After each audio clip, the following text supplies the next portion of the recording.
آنے والا عشرہ اس سے بھی زیادہ قیمتی ہے۔ رمضان کے لمحات جیسے جیسے آگے بڑھیں گے ویسے ویسے ہی رمضان جو ہے قیمتی ہوتا جائے گا۔ وہ آخری عشرہ آئے گا جو دوزخ سے نجات کے پروانے تقسیم کرنے کا عشرہ ہے، جو اعتکاف میں بیٹھنے کا عشرہ ہے، جو شب قدر کا عشرہ ہے، جس میں وہ ایک رات آئے گی جو 1000 مہینے کی راتوں سے بھی زیادہ کہیں افضلیت رکھتی ہے۔ 1000 مہینے کی راتوں کے برابر نہیں فرمایا، خیر من الف شہر فرمایا۔ 1000 مہینے کی راتوں سے بھی کہیں زیادہ افضل وہ رات ہے۔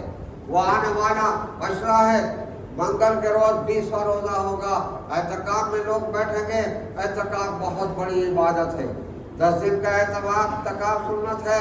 ہر وہ مسجد جس میں جماعت سے نماز ہوتی ہے کم از کم ایک آدمی کو اعتکاف میں بیٹھنا ضروری ہے۔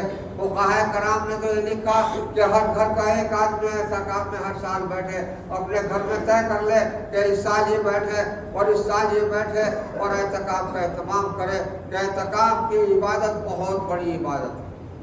اور اشارہ ہے منگل کے روز 20واں روزہ ہے، منگل کے روز عصر کی نماز کے بعد لوگ اعتکاف میں بیٹھیں گے۔ وہ اعتکاف جس کا حکم قرآن پاک میں اللہ دے رہا اور ان انبیاء کو دے رہا، اس پیغمبر کو جن کا لقب ابو الانبیاء ہے۔ حضرت ابراہیم خلیل اللہ علیہ السلام ابو الانبیاء ان کا لقب ہے، بے شمار نبیوں کے باپ۔ اگر حضرت آدم علیہ السلام کا لقب ابو البشر ہے، تمام انسانوں کے باپ، تو حضرت ابراہیم خلیل اللہ کا لقب ابو الانبیاء ہے، بے شمار نبیوں کے باپ۔ تمام انبیاء بنی اسرائیل حضرت ابراہیم خلیل اللہ علیہ السلام کی اولاد میں ہے۔ اللہ تعالیٰ انہیں حکم دے رہا، وَعَهِدْنَا إِلَىٰ إِبْرَاهِيمَ وَإِسْمَاعِيلَ أَن طَهِّرَ بَيْتِيَ لِلطَّائِفِينَ وَالْعَاكِفِينَ وَالرُّكَّعِ السُّجُودِ۔ اللہ فرماتا ہے ہم نے ابراہیم و اسماعیل علیہ السلام سے عہد لیا تھا کہ تم ہمارے گھر کو پاک کرو، صاف کرو ان لوگوں کے لیے جو طواف کرنے والے آئیں گے، عبادت کرنے والے آئیں گے، رکوع اور سجدہ کرنے والے آئیں گے اور اعتکاف کرنے کے لیے آئیں گے ہمارے گھر میں، تم صاف کر دو، صفائی کرو، پاک کرو ہمارے گھر کو۔ حضرت ابراہیم خلیل اللہ، حضرت اسماعیل ذبیح اللہ جیسے انبیاء علیہ السلام کو اپنے گھر کی صفائی کا حکم دے رہا کہ پاک کر دو ان لوگوں کے لیے جو یہاں نماز پڑھنے اور اعتکاف کرنے کے لیے آنے والے۔ وہ عبادت ہے اعتکاف، کتنی بڑی عبادت ہے اعتکاف، تصور نہیں کر سکتے۔ جناب رسول اللہ صلی اللہ علیہ وسلم نے ایک حدیث میں ارشاد فرمایا، من مشى في حاجة أخيه فهو خير له من اعتكاف 10 سنين ومن اعتكف يوما ابتغاء وجه الله عز وجل جعل الله بينه وبين النار 3 خنادق كل خندق أبعد ما بين الخافقين۔ رسول اللہ صلی اللہ علیہ وسلم نے ارشاد فرمایا، اپنے مسلمان بھائی کی حاجت کو اور پوری کرنا اتنا بڑا ثواب قرار دیا کہ جو شخص اپنے مسلمان بھائی کی حاجت پوری کرتا ہے اس کی حاجت پوری کرنے کا ثواب اسے 10 سال کے اعتکاف سے بھی زیادہ ثواب دیا جائے۔ فَهُوَ خَيْرٌ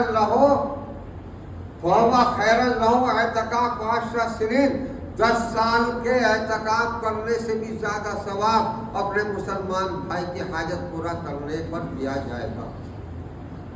اور آگے ارشاد فرمایا جناب رسول اللہ صلی اللہ علیہ وسلم نے، وَمَنِ اعْتَكَفَ يَوْمًا ابْتَغَاءَ وَجْهِ اللَّهِ عَزَّ وَجَلَّ، اور جس شخص نے ایک دن کا اعتکاف کیا اللہ کو خوش کرنے اور اس کی رضا حاصل کرنے کے لیے، ایک دن کا اعتکاف کیا تو اس ایک دن کا اعتکاف کرنے پر جعل اللہ بینہ و بین النار 3 خنادق، اللہ تعالیٰ اسے ایک دن کا اعتکاف کرنے والے کے درمیان اور دوزخ کے درمیان 3 خندقیں حائل فرما دیتا ہے۔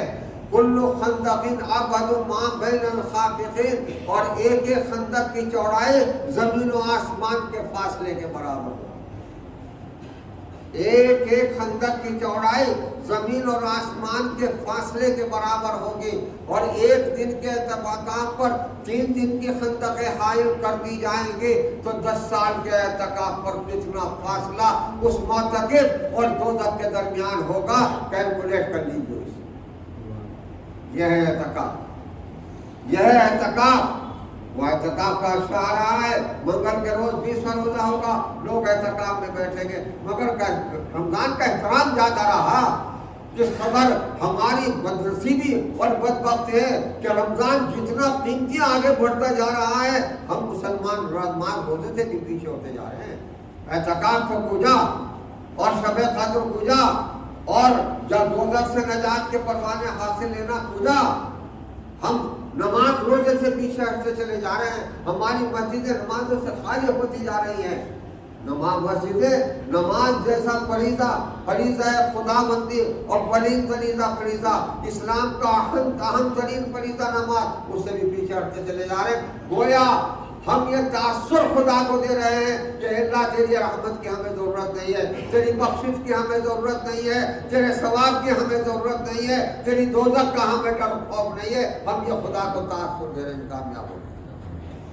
ہونا تو یہ چاہیے تھا کہ رمضان جیسے جیسے آگے بڑھ رہا تھا ہم ایسے ہی زیادہ عبادت میں منہمک ہوتے۔ یا شہ مغفرت تھا، خدا کے سامنے گڑ گڑاتے، سجدوں میں جا کے اپنی توبہ کرتے، اپنے گناہ کی توبہ